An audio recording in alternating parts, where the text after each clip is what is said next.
ఎవరో ఒకళ్ళని పెట్టుకోవాలన్నమాట పక్కన. నేనండి కంబైండ్ రామ్ చరణ్తో చేసేవాడిని. కంబైండ్ బాగా కంబైండ్ స్టడీస్ చేశాను. కంబైండ్ స్టడీస్ అని చెప్పి కిటికీ గ్రిల్ తీసేసి బయటికి దూకేసి వెళ్ళిపోయేవాళ్ళం. వావ్, కిటికీలు తీయడం ఎలా తెలుసు? కార్పెంటరీ నేర్చుకున్నానండి. Very good, very good. అంటే స్టడీస్ వల్ల ఏదో ఒక ఉపయోగం. ప్రభాస్ గారి ఫోటో వేయండమ్మా.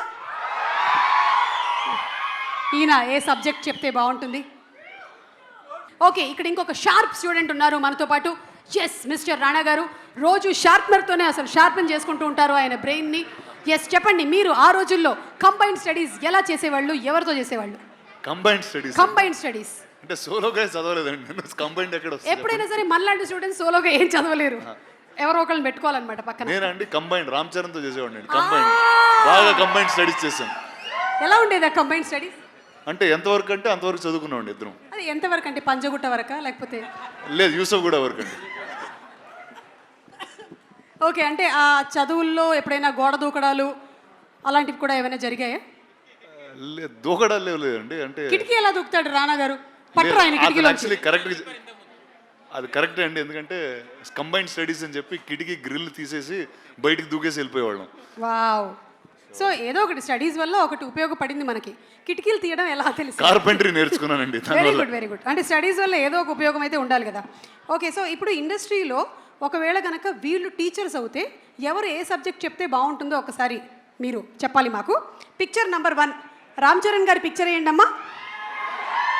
రామ్ చరణ్ ఏ సబ్జెక్ట్ చెప్తే మంచిది other than acting? Horse riding నేర్పిస్తే బాగుంటుంది. వాహ్, that's super. He can teach terrific horse riding in school. Super. Magadheera నుంచి అప్పటి నుంచి. ఓకే, నెక్స్ట్ పిక్చర్ ప్రభాస్ గారి ఫోటో వేయండమ్మా. ఈయన ఏ సబ్జెక్ట్ చెప్తే బాగుంటుంది? అందరితో హ్యాపీగా ఎలా ఉండాలని ఒక I think more behavioral and cultural class చెప్తే బాగుంటుందండి. Actually I think we have a happiness ministry. అది ఇచ్చేస్తే బెస్ట్. ఇచ్చేస్తే బెస్ట్ అండి, హ్యాపీనెస్ మినిస్ట్రీ. కరెక్ట్. బా, yes, darling Prabhas. Next picture please. Anushka గారి ఫోటో వేయండి. ఈవిడ ఏం టీచ్ చేస్తే బాగుంటుంది? సేమ్ అండి, యాక్చువల్లీ మంచితనం టీచ్ చేస్తారండి అందరికీ. బా, అంటే నాకు ఇప్పుడే రీసెంట్గా నేను యాక్చువల్లీ నేర్చుకున్న జపాన్లో కొన్ని స్కూల్స్లో ఫస్ట్ 3rd క్లాస్ వరకు 4th క్లాస్ వరకు వాళ్ళకి ఏ సబ్జెక్ట్స్ ఉండవండి. అంటే కేవలం మనుషులతో ఎలా మాట్లాడాలి, ఇళ్ళు ఎలా శుభ్రంగా పెట్టుకోవాలి, those kind of basic subjects will be taught for life. I think she is the best person to teach that. I think మన అందరికీ ఇక్కడ చాలా అవసరం అది. చాలా అవసరం. మనకి యూకేజీ ఎల్కేజీ నుంచే నౌన్ ప్రొనౌన్స్ రుద్దేస్తున్నారు. ఓకే, లాస్ట్ కాదు, ఇంకొక 2 పిక్చర్స్ ఉన్నాయి. ఆ రాజమౌళి గారు ప్లీజ్ రండి. ఎలాగో మీరు మాకు ఇంకా ఒక 2 years వరకు దొరకరు ప్రీ రిలీజ్లో. కనీసం ఇలా ఫోటోలు అయినా వేసుకొని మేము సంతోషపడతాం. అన్ని సబ్జెక్టులు చెప్పే ఒక టీచర్ ఉంటారు చూడండి, సాయంత్రం ట్యూషన్కి వెళ్తాం, అదే ఆయన. సూపర్, అసలు సింప్లీ సూపర్. అన్ని సబ్జెక్ట్స్కి మనం 300 రూపాయలు కట్టి వెళ్ళిపోతాం. సాయంత్రం ట్యూషన్కి వెళ్తాం చూడండి. Okay, done. Thank you teacher, thank you. And last but not the least our Devara NTR.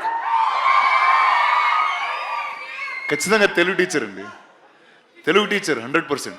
Tarak కన్నా తెలుగు ఇంకెవరు నేర్పిస్తారు చెప్పండి? So I think Tarak will be the best Telugu teacher. ఇందుకనే మీరు సినిమాల్ని ప్రొడ్యూస్ చేసి ప్రెజెంట్ చేస్తున్నారు. ఒక్కొక్కళ్ళకి ఎంత కరెక్ట్గా ఇచ్చుకోవాలో అంత కరెక్ట్గా ఇచ్చారు కదా అసలు బిరుదులు. అండ్ అంతేకాకుండా ఎప్పుడు ఈ సినిమాని ఎక్కడ మలుపు తిప్పాలో చూపించింది కూడా మీరే రాణా గారు. అంటే తెలుగు సినిమా ఈ రోజున విజయకేతనం ఆస్కర్ వరకు వెళ్ళింది అంటే you were the first person who identified it and took it and marketed Telugu films. So thank you so much. Thank you. You have been truly a teacher for many people. ఇంత చిన్న వయసులోనే చాలా పెద్ద బాధ్యతలు వచ్చేసాయి. ఏం చేస్తాం, తప్పదు. ఒక్కసారి